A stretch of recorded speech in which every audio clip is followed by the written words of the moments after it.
Chers frères et sœurs en Christ, le soir Jésus-Christ. Aujourd'hui, nous allons parler de la femme adultère. Alors, nous allons prendre l'évangile de Saint Jean, chapitre 8, versets 1 à 16. Alors, quant à Jésus, il s'en alla au mont des Oliviers. Dès l'aurore, il retourna au temple. Comme tout le peuple venait à lui, il s'assit et se mit à enseigner. Les scribes et les pharisiens lui amenèrent une femme qu'on avait surprise en situation d'adultère. Ils la mettent au milieu et disent à Jésus, « Maître, cette femme a été surprise en flagrant délit d'adultère. Or, dans la loi de Moïse, on nous a ordonné de lapider ces femmes-là. Toi, que dis-tu » Il parlait ainsi pour le mettre à l'épreuve afin de pouvoir l'accuser. Mais Jésus s'était baissé et du doigt il écrivait sur la terre. Comme on persistait à l'interroger, il se redressa et leur dit, « Celui d'entre vous qui est sans péché, qu'il soit le premier à lui jeter une pierre. » Il se baissa de nouveau et il écrivait sur la terre. Eux, après avoir entendu cela, s'en allaient un par un en commençant par les plus âgés. Jésus resta seul avec la femme, toujours là au milieu. Il se redressa et lui demanda, « Femme, où sont-ils donc? Personne ne t'a condamné? » Elle répondit, « Personne, Seigneur. » Et Jésus lui dit, « Moi non plus, je ne te condamne pas. Va et désormais ne pêche plus. » De nouveau, Jésus leur parla, « Moi, je suis la lumière du monde. Celui qui me suit ne marchera pas dans les ténèbres. Il aura la lumière de la vie. » Les pharisiens lui dirent alors, « Tu te rends témoignage à toi-même. Ce n'est donc pas un vrai témoignage. » Jésus leur répondit, « Oui, moi je me rends témoignage à moi-même. Et pourtant, mon témoignage est vrai, car je sais d'où je suis venu et où je vais. Mais vous ne savez ni d'où je viens, ni où je vais. Vous jugez de façon purement humaine. Moi, je ne juge personne. Et s'il m'arrive de juger, mon jugement est vrai parce que je ne suis pas seul. J'ai avec moi le Père qui m'a envoyé. » Parole du Seigneur, nous rendons grâce à Dieu. Alors, dans ce passage de la femme adultère, nous voyons qu'il y a une femme qui a été surprise en flagrant délit d'adultère et les hommes amènent cette femme auprès de Jésus afin que la loi soit appliquée. Déjà, que tirer de ce passage? Alors, ce que nous pouvons tirer de ce passage, c'est que le jugement des hommes n'est pas toujours celui de Dieu.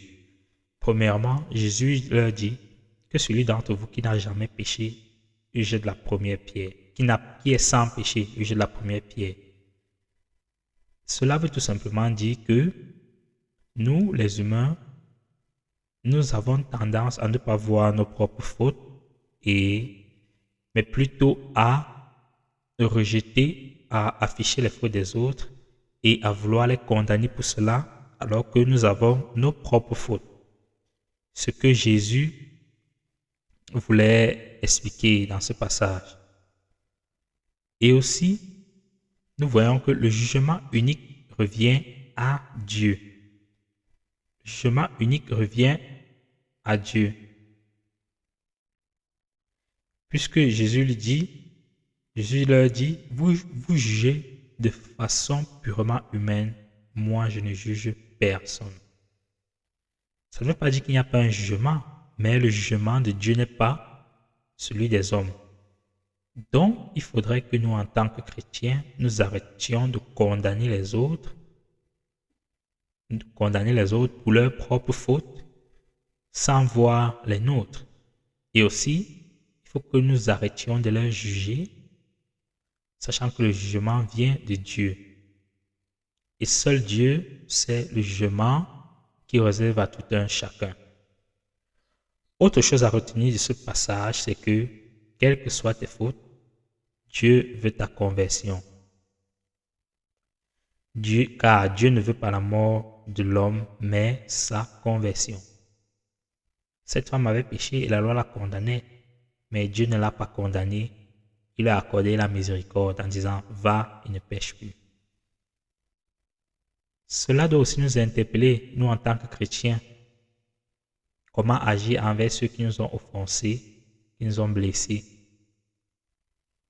Que l'attitude n'est pas toujours de les condamner, mais de les pardonner pour qu'ils ne pêchent plus, afin qu'ils puissent se convertir. Donc le Seigneur nous invite également à nous pardonner les uns les autres, à ne pas être très rigoureux sur les erreurs des autres, même si cela fait mal, demander à la force au Seigneur de nous permettre de pardonner ceux qui nous font du mal. Une autre chose qui a attiré mon attention, c'est le fait que très souvent, en tant que chrétiens, nous connaissons des personnes qui sont gravement dans le péché, qui commettent des abominations, qui commettent des péchés très lourds. Et pour ça, nous les condamnons en disant que forcément, ils iront en enfer. Mais peut-être, cette personne que tu as vue il y a de cela 5 ans, dans ce péché grave, que ce soit la prostitution ou autre péché grave, peut-être, par la grâce de Dieu, cette personne a eu à se convertir plus tard, et cette personne a donné sa vie au Seigneur. C'est pour ça également qu'il faut éviter de juger, car l'on ne sait pas ce qui s'est passé après ces années de péché. Peut-être cette personne a été touchée, et nous voyons également dans la Bible certains apôtres qui étaient persécuteurs de chrétiens qui ont été convertis par le passage du Christ. Cela ne s'étend pas uniquement aux apôtres, mais ça peut aussi être le chrétien lambda qui peut être touché par la présence du Christ et qui décide de changer de vie et qui devient même plus tard un chrétien meilleur. Alors, en conclusion, chers frères et sœurs en Christ, évitons de nous juger les uns les autres et regardons nos propres fautes avant de juger celles des autres, et surtout n'oublions pas, quels que soient nos manquements, quels que soient nos péchés, le Seigneur aimerait qu'on se convertisse et qu'on se donne totalement à lui. En tout et pour tout, loué soit Jésus-Christ.